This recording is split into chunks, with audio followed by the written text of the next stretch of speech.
La ville est cernée par les montagnes et il y a toujours un jeu avec la lumière entre les nuages qui arrivent en milieu d'après-midi et ça donne des lumières changeantes qui sont assez impressionnantes.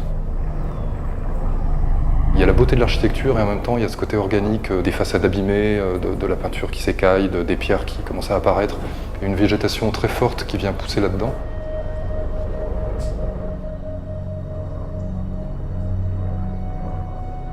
J'ai toujours voyagé d'une manière assez spontanée, sans me préparer, et mon travail fonctionne un peu sur le même procédé. L'idée, c'était effectivement d'aller dans le plus de quartiers possible et de dessiner ce que je voyais, qui était plus en rapport avec la vie quotidienne peut-être qu'avec des monuments spécifiques. J'ai dessiné des lieux, je pense, qui figurent plus le quotidien.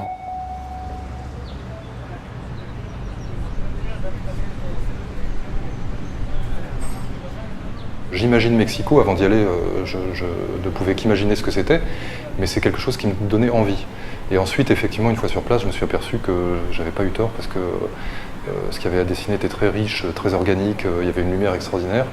Et cette architecture baroque qu'on peut trouver de l'époque coloniale, qui est très agréable à dessiner, je sais que c'est quelque chose qui existe dans mon vocabulaire graphique, et je peux dessiner assez directement.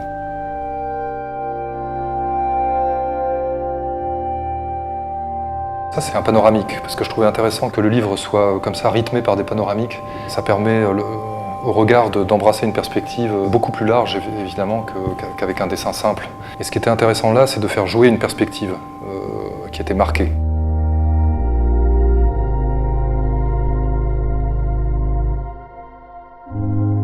Ça, c'est un dessin qui est particulier, que j'aime bien parce qu'il ne montre pas grand-chose du lieu dans lequel j'étais.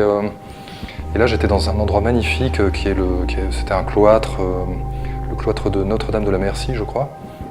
Et c'était un endroit vraiment magique, extraordinaire. Et en fait, j'ai choisi plutôt de dessiner un détail, un espèce de panneau. Et l'endroit était un peu sale, donc il y a un côté organique que je trouvais vraiment intéressant, que j'avais envie de dessiner, vraiment envie de dessiner. Figurer les choses, c'est aussi en enlever. Le fait de pouvoir mettre ce qui est dessiné en valeur par le blanc du papier derrière que je laisse. En fait, il y avait des bâtiments derrière que j'ai choisi de ne pas dessiner parce que l'image n'aurait pas été cohérente et elle aurait été trop riche et on n'aurait pas pu lire l'architecture du dessin qui me semblait intéressante, d'avoir la façade comme ça, verticale, et le mur de soutien horizontal, et ça donnait une composition intéressante avec les deux arbres comme ça qui cernent le mur et la croix. On est obligé de se mettre en retrait pour voir ça avec un certain recul. Donc le temps du dessin va être différent et on va comprendre la ville de manière différente par une lecture du temps qui est beaucoup plus lente. En fait, ça, c'est une rue qui n'existe pas. C'est des croquis recomposés, c'est-à-dire qu'ici, il y avait juste l'arbre, j'ai installé de la pluie, en fait, un système de hachure comme ça, de pluie, qui a permis aussi de faire jouer un petit peu mon imagination et mon souvenir par rapport à l'ambiance qu'il y avait.